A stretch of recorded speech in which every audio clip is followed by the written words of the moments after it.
Hi there, Tony here. Today I'm going to give you a brief talk about my 2017 YT Capra. It's the AL base model, and again I'm not going to go into the details of the bike itself because it's well known, but I have a few things that will give you just the highlights of it and also tell you a little bit about what I've done to make it handle. In my opinion, the way it handles at the minute is absolutely fantastic.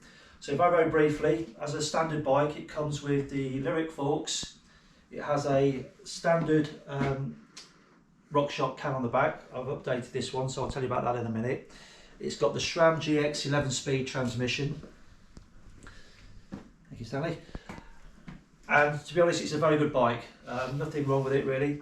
However, starting with the wheels, the standard wheels it comes on, they have the DT Swiss 1900. From 2017, it came with 25mm wide internal rims.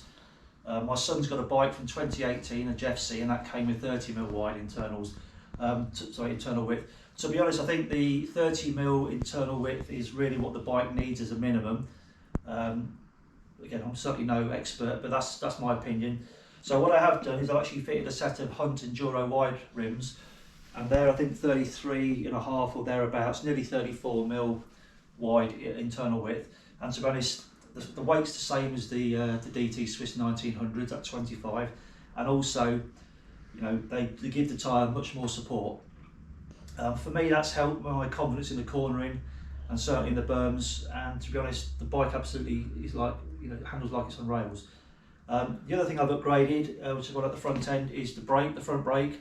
I fitted a SRAM Code RSC brake, and that's really helped with the power, particularly on the longer runs. I do ride this bike in the Alps and at bike parks, and on the longer runs the extra stopping power is something that I appreciate, and also the feel throughout.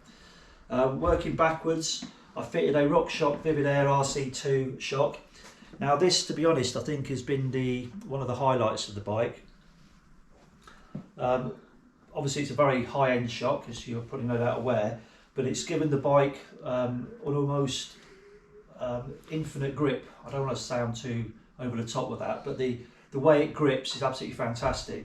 It really has improved the grip immeasurably. Also, it's very reluctant to leave the ground with the way I've got it set. Obviously that's not the shock's fault, but it can absolutely suck you to the ground. One thing I did try and give it a bit more pop is to sort of back some of the rebound damping off. And to be honest, it did give pop, but it used to fire me too much. So I've gone back to where it was set when I sort of got it nice and plush. And to be honest, to get it to leave the ground, unless you're really pushing, you have to really sort of pump the jumps. But that's something that I'm happy to do because I'm no Sam Pilgrim on the jumps anyway. Yeah, so just brief overview.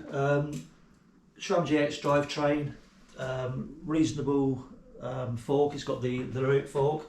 One thing I did do to the Lyric fork is I did fit the luff cap, the Vorsprung luff cap. Now, if you don't know what the Vorsprung luff cap is, very briefly, it's a piston head which gives you more volume in the negative spring side at the expense of some of the volume in the positive spring pressure side. The theory being it gives you more plushness and also mid-range support. And I must admit, you know, in my opinion, having fitted it, I think it definitely does do something for the bike. Just to sort of level things up a little bit, you can see here I've got the green, they're the low friction SKF seals. I did them at the same time as the luff cap, so I can't put it all down to the luff cap absolutely, but the combination of both really did improve the feel and sort of support from the front end. Anyway, that's my review of the 2017 Capra. I think for the money, a great bike, and you know, once you've sorted a few things out and done a few little upgrades, which I've done, and I think this for me is certainly a fantastic bike. Anyway, I hope that was informative. Please do like and subscribe and look out for other videos. Thank you.